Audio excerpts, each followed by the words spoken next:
Inspector West. Calling Chief Inspector West.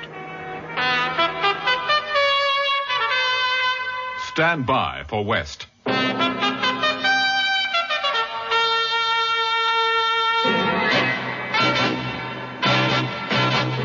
A crime file, based on John Creasy's novel, Battle for Inspector West. Dramatized for radio by Maurice Travers. Battle for Inspector West, starring Patrick Allen as Chief Inspector Roger West of Scotland Yard and Sarah Lawson as his wife Janet. Part 2, Terror for a Bride. You've got the key to this other room. Of course. Right, then use it. It's not locked. But, West, I locked it myself. Now, this other door to the bathroom. Well, hurry, man. It's not locked either. Chris, darling. West. The room's empty. She's gone. But... Out of the way. The bathwater's still hot. But, West, you and I were in the next room. Come on. Grant, you stay here, but don't touch a thing. I'll send up one of the Dorset police to take over from you. How is it possible? How could anyone... Not just anyone. We're up against Corrosion. Corrosion. He's got her. He's got Chris. For all your promises of safety and protection, West, if she's dead... Grant. If she's been murdered like that poor young devil last night, savaged by an Alsatian dog... Christine's not dead, Grant. How the hell can you know? Well, think, man. If Corrosion had wanted your wife killed, we'd have found her in that bathroom. He's had her kidnapped to get back at you. But she's alive, Grant. Your wife's alive. Hang on to that. Come on, girl. Let's hear something out of you. Just something. Oh, blimey. Denny, pull up. Stop. Stop this flipping van. Do you hear me? What's the matter? Pull up and get round here. In the back here and sharpish. Oh, Lord. Come on, girl. Open your eyes. Or make a sound. Just a sound. What's the idea? You know the drill. No stop till we get to the old quarry. The other car's waiting. Let 'em bleeding wait. Denny, we're in bother. Dead bother. She don't come too. What? I can't bring her round, Denny. You stupid grape. What the hell did you do to her back in that bathroom? Nothing. I just shoved the towel over her head till she passed out and then... If you shoved too tight, Cocker, if you creased her... Don't say that. If she snapped it, you'll be saying something. Your prayers, mate. And some for me and all. You know the orders and you know the gaffer. For God's sake, belt up. Belt up about him. When I get nightmares, Cocker, that's what they're made of. Mr. Corrosion just looking at me with that smile of his. Oh. We got to bring her round or you and me are meat for the worms as well. So let's get working. And pull that door shut. We don't want nobody getting too nosy. What? Yes, Inspector. Well, that's got to be the answer. West. It's the only possible answer. The van. West. When I'm through on the phone, Mr. Grant, come in if you like, but shut the door. Sorry, Inspector. Well, you know what's wanted. Get calls out to all police patrols. To be on the lookout for a small delivery van, colored green, lettering in white on both sides, Jellybees, fruiters, and florists. That's right. And don't waste a minute, Inspector. Now, Mr. Grant. What's all this about a delivery van? That's how your wife was smuggled out of Uplands. In a florist van? It makes regular trips up here from their shop in town with flowers for the hotel. It was obviously hijacked this trip and taken over by Corrosion's men. It looks like he had another man planted inside the hotel. So, the van got in and out of Uplands with no trouble at all. And you said this place would be so easy to guard, so remote and isolated. If that's what you call efficient police work. Now, just a minute. Don't bother giving me explanations or excuses. This whole thing was your idea, using our honeymoon to set a trap for Corrosion. Chris was to be protected every single minute of the day, and now she's disappeared. Right from under your nose. Grant. Well, you find her, you hear me? Find Christine, or you'll find yourself out of your Scotland Yard office block and back to pounding a beat, Chief Inspector. I'll have your hide, if it takes every penny I own and every ounce of influence I've got. Denny, it's no use. You're never going to do it. The kiss of life don't work. Cocker, if it don't, it'll be the kiss of death for you and me, mate. I say we ought to scarp her. Ditch her and the van right here and get out of it. You've got to be joking. You ever hear of anyone getting away from Corrosion? Here goes again. Denny, she's moving. You done it. You done it. And you can thank your lucky stars I have. She's opening her eyes. What No, you don't, Noel. No noise. Now, I'll take my hand away if you promise to keep nice and quiet. Let's have a nod to show you'll be a good girl. Right, then. What are you going to do with me? And no call to get excited now. I know you. You're one of the waiters in the hotel. Quiet, I said. Got the hypodermic, Cocker? Yeah, right here. No, please, no. Just a shot to put you to sleep, you boys, that's all. And then, Cocker, we get moving. Down to the old quarry, as per ordered.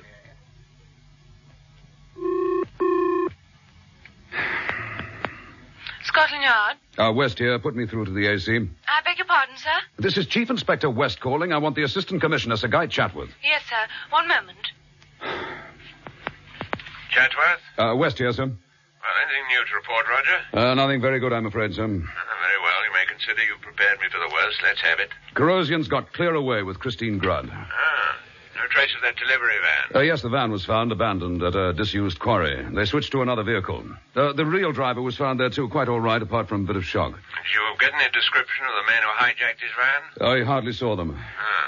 Corrosion's done it. He's sprung my trap right back in my face. How's young Grant taking it? Well, his bride's disappearance. Snatched the day after their wedding, the first day of their honeymoon. It's hit Grant pretty hard, you'd say. He's going through hell. That's what I'd say. Well, I take it you'll want a general alarm out for Christine Grant. Yes, sir. I'd also like a net out for any Corrosion man, anyone ever known to have worked for him or had any connection with him. We might pick up a lead that way. Lord knows I could use one. Nothing your end? Only one, sir. That's blown up in my face, too. A man named Prendergast, a guest here at Uplands. Seems he dropped some veiled hints to young Grant last night. Now there's no sign of him. He's vanished.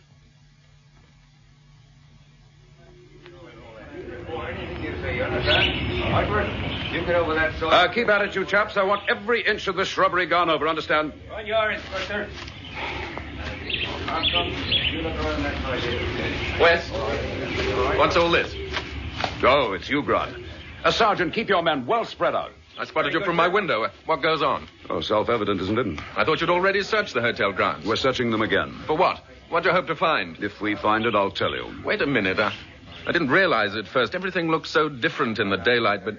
Well, surely this is where we... Where you and your wife found that young fellow last night, yes. And spotted the Alsatian going toward the orchard. Inspector, over here. All right with you, Sergeant? Well, come on, Grant, since you're here. Well, Sergeant. Look at this, sir. A knife. A kitchen carving knife. You see what's on the blade? Blood. It's not rust. You found this here, Sergeant? Yes, sir. What's that under those bushes? Looks like a shoe, sir. Come on. Right, drag him out, Sergeant. Right, let's have a look at him. Turn him over. Good Lord. Is this the man who talked to you last night, Grant? Yes. Yes, that's Prendergast. Look at his chest. He told you he was an artist, didn't he? It seems he met another. A knife artist. One on Mr. Corrosion's payroll, by the looks of it. Then you think I was right? That Prendergast painted the mask, Corrosion's face, and scared Chris half out of her wits? Yes, I think you were right. But why should he be murdered? Oh, outlived his usefulness, possibly, or perhaps he got scared, threatened to come to the police with whatever he knew. Have you any idea who's done this? An hour ago, I learned that Prendergast was seen talking to one of the waiters late last night, a new man. He's only been at Uplands for the past week. He was on duty this morning, but hasn't been seen since your wife disappeared. I'll be putting out an alarm for him. Just like you've done for Chris when it's too late? Is that why you're a chief inspector so early in your career? Because you're so good at shutting stable doors? All right, Grant, that'll do. Like hell it will. I've already told you once, and I meant it. Every word. You get Chris back to me, unharmed, untouched, or I'll break you. Grant, I've been making allowances for you, but I've just about had enough of it. Instead of throwing your weight around, I suggest you think back a little. And you might consider putting at least part of the blame where it belongs, at your own door. Are you crazy? No, I don't think so. You once had the chance to bring Corrosion to justice, and you deliberately let him off the hook. Has it ever occurred to you how many people would suffer because of it? Look, all I wanted... I know what you wanted. You raided his flat, you found records of some of his crimes, but you didn't bring them to us. You destroyed the evidence because it contained what he was using to blackmail your father. Sir Mortimer Grant was all you could think of then. Now all you can think about is your wife. Well, my thoughts go a good deal further. To all Corrosion's victims, past, present, and future. What's the matter? Suddenly lost your tongue? Now, you understand this. We'll do everything we can to get your wife back. That goes for me and every other policeman in the country. We'll do it not just because it's our job, but because we're thinking of a lot of other poor devils quite apart from Mr. Michael Grant, millionaire. Look, Wes. One more thing. Look, it's virtually certain Corrosion will contact you. When he does, don't get any crazy notions about trying anything on your own. What makes you think he'll contact me? He wants something from you, or he'd have had Christine killed. So when he gets in touch, play along. But if you've any sense at all, you'll come and tell me what he's asking you to do. You'll come straight to me, Mr. Grant.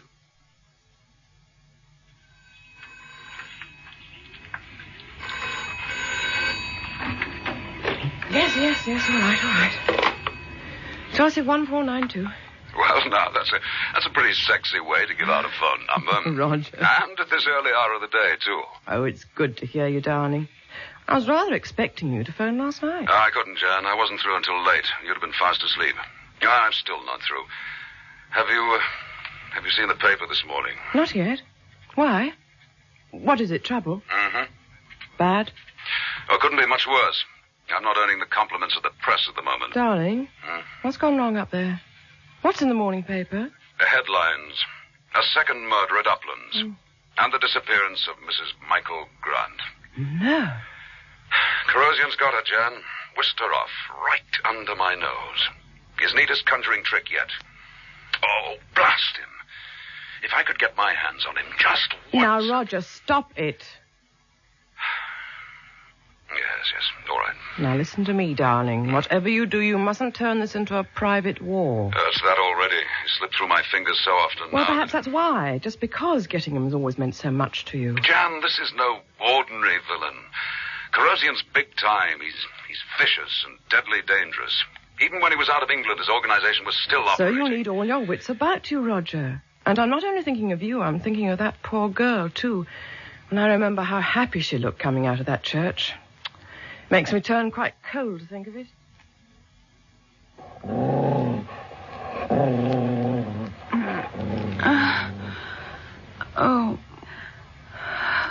Oh, it's dark.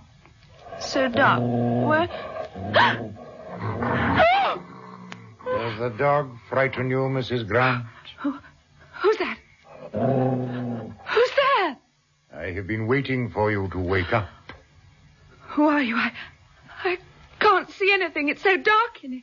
The curtains are drawn. Now, the dog is quite under control, Mrs. Grant. Where is it? Beside my chair. An Alsatian. Don't let it come near me. You're very afraid, aren't you? Fear is a valuable emotion. The parent of respect, the mother of obedience. And obedience is something on which I place a great deal of importance. Who are you? This is our first meeting, Mrs. Grant. In person, that is to say. But I think you will know me if I pull the curtains aside. You Yes, are... Mrs. Grant. I am Corrosion.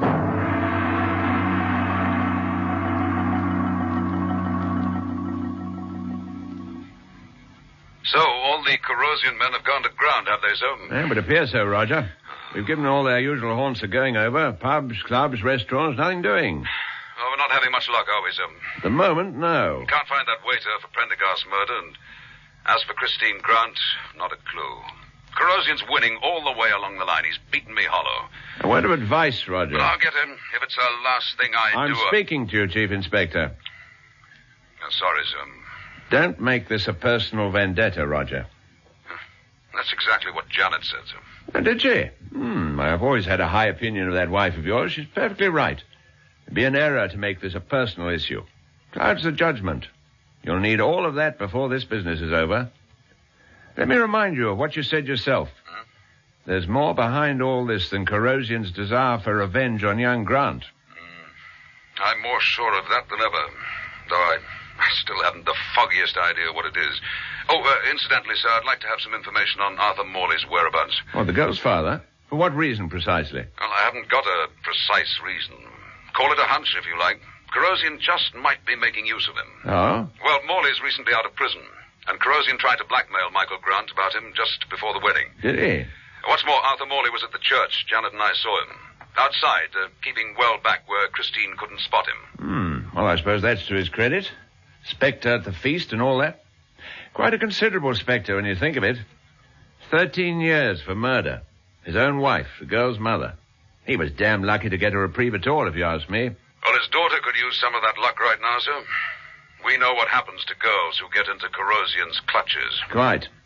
Most of the ones we know of were empty-headed little fools, of course, with bigger bust measurements than brains, and asking for trouble. All the same, they wound up with a devil of a sight more than they bargained for, or deserved. Yes? Ah, yes. You may take the tray now. Okay, Mr. Corrosian. You did not eat very much, Mrs. Grant. No. I didn't feel like it. Where am I? Where is this place? That doesn't concern you. What does, possibly, is the fact that the grounds are guarded by armed men and a number of Alsatian dogs. I don't take you for a fool, my dear. Any notions of escape would be unintelligent of you. Why have I been brought here?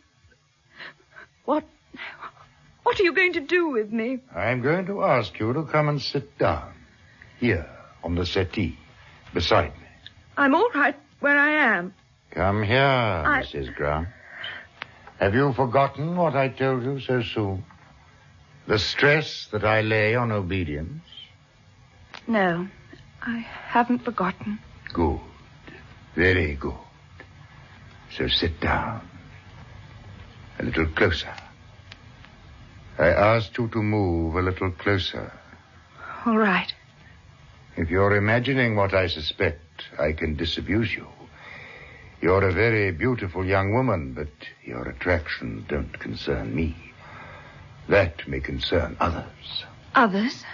I want you to look at something. A photograph album. It is part of a set. Yes, I think this page. Millicent Beswick. Look at her, Mrs. Grant. A beautiful girl, too, wouldn't you say? Yes, she's very beautiful. Now look at the next photograph. But it can't be. It is also Millicent Beswick. But she looks like an old woman. Yeah. The photographs were taken at an interval of only 4 years. This is what might be described as a before and after collection. But what could... In many interesting, although remote parts of our world, Mrs. Grant, there is an unflagging demand for beautiful women. I'll leave this here with you. Browsing through it should be a salutary way for you to pass the time. Is that what you intend for me? For the moment, all you need to know is that you are part of my plan. To get back at Michael, because you failed to kill him. Failed? When that dog at Uplands killed someone else by mistake. There was no mistake. No mistake? What do you mean? If I had wanted your husband dead, it would have happened. Michael Grant was in no danger that night. Are you trying to say that you set the Alsatian onto a completely innocent man? Deliberately? Quite deliberately, Mrs. Grant. Just as the mask in your wardrobe, the shot fired at you by the swimming pool, they were all deliberate. You murdered an utter stranger to frighten us? It happened to fit into my scheme of things. Oh, but it's monstrous. I can't believe anybody Perhaps you can now understand why people obey me. Just as you do, and as your husband will.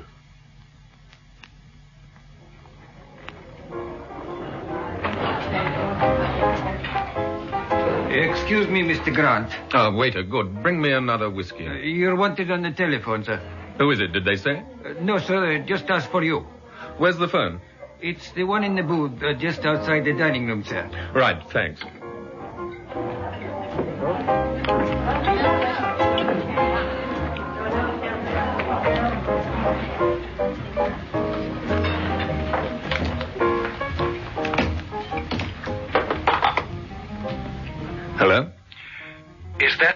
Michael Grant. Speaking. Who's that?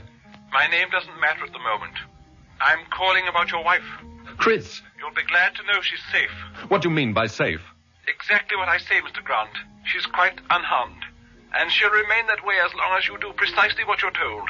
I hope that's clear. What are you after? Money? No, Mr. Grant. Now first, and this is vital, you mustn't mention this call to the police. Under any circumstances. Unless that's understood, I shall hang up at once. All right, understood. Good. Next, you must leave the hotel. Drive to Salisbury. Salisbury? Why? Don't ask questions, just listen. If you're followed by the police, go to the Castle Hotel in Salisbury, have a drink, and drive straight back to Uplands. Have you got that? Yes, go on. If they don't follow you, or if you can shake them off, then go to Salisbury Railway Station and get the 8:31 for London. The 8:31? It's the last through train. When you arrive at Waterloo Station, go into the long bar and wait. You'll be contacted again there and given your next instructions. Contacted by whom? No questions, Mr. Grant. Just follow the orders to the letter. Now, wait a minute. Salisbury. The 8:31 to Waterloo.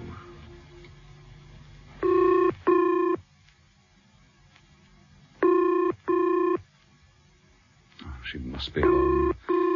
Come on, Jan. Chelsea 1492. Jan, it's Roger. Oh. I'm ringing you from Salisbury Station. Salisbury?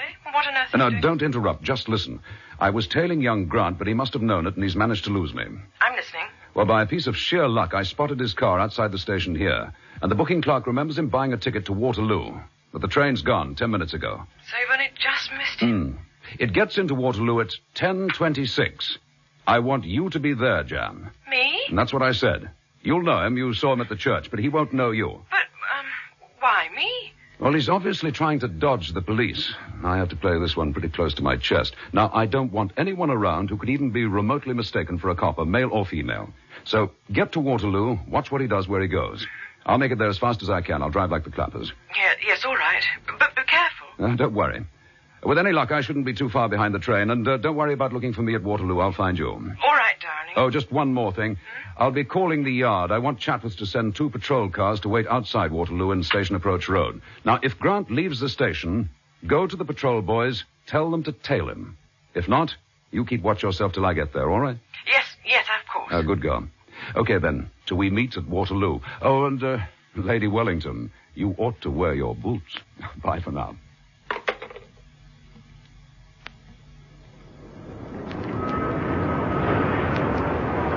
Jan. Oh, Roger, you made me jump. Not out of your boots, though. I see you did wear them. I was only kidding. What about Grant? Is he still here? Yes, in the long bar over there. He headed straight for it as soon as he stepped off the train. I popped in once, just to make sure he was still there. Oh, fine. Anyone with him? No, he was just sitting at one of the tables. Then we can take it his contact hasn't shown up yet. Contact? Well, that's what he's waiting for, obviously. Ah. Roger. Look. Well. And making straight towards the long bar. So that's Grant's contact. Jan, you get in there. I'll have to keep out of sight as much as possible. Try and get as close to them as you can. See if you can pick up any of the conversation. Well, turn those boots around, my girl. Start walking. Off you go. Right, you go. Wait, where you go? Do you mind if I join you at this table, sir? Well, actually, I'm expecting someone. I am the someone, Mr. Grant. Oh, are you? You've taken your time turning up? We have to be careful, very careful. I'll pull my chair a little closer. That's it. All right. What now? Do you know me, Mr. Grant? No, and I don't particularly. Wait a minute, your voice. Was it you who spoke to you on the telephone? Yes. But that's not what I meant. Have you ever seen me before? Or a photograph of me? No, I haven't. Then you'll have to know. And I'm afraid I must warn you. It'll be something of a shock. I am Arthur Morley. Morley? I can appreciate how you must feel. Morley, the murderer, your father-in-law. But believe me, there would never have been a meeting between us, not ever, if it hadn't been for all this. You mean you're tied up in it? When it's Christine, your own daughter? I'm only involved in the same way that you are, Mr. Grant, under compulsion. But you know where she is, where Chris has been taken. Yes, madam. Is there something wrong? Oh, do forgive me. I've dropped my handbag. No, please. I can get it. I'll do it. Here you are. Thank you. So kind of you. Well, come on, man. What about Chris? Do you know where she is? No, Mr. Grant.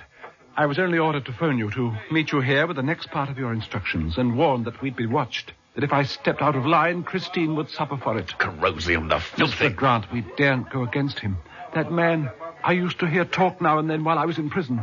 You can't begin to know what he's like. Are you sure you weren't followed? West came after me from Uplands, but I managed to lose him in Salisbury, as you told me to. Good, very good.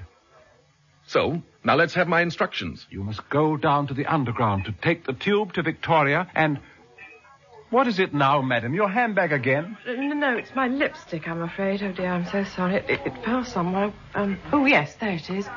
It's terribly clumsy of me. I do apologize. Oh, I beg your pardon. It's all right. Excuse me, gents.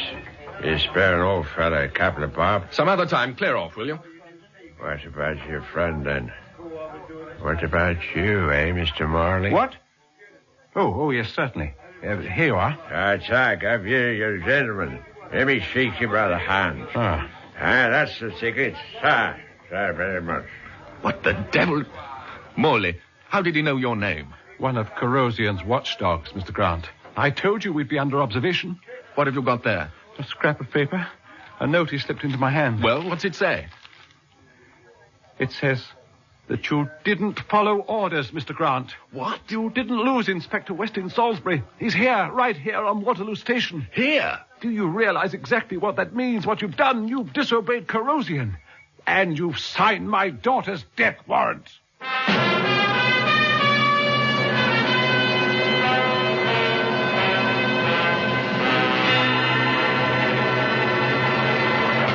You've been listening to Patrick Allen and Sarah Lawson in the second part of Battle for Inspector West by John Creasy. Listen to Shadow on a Millionaire, the next episode of John Fawcett Wilson's production of Battle for Inspector West.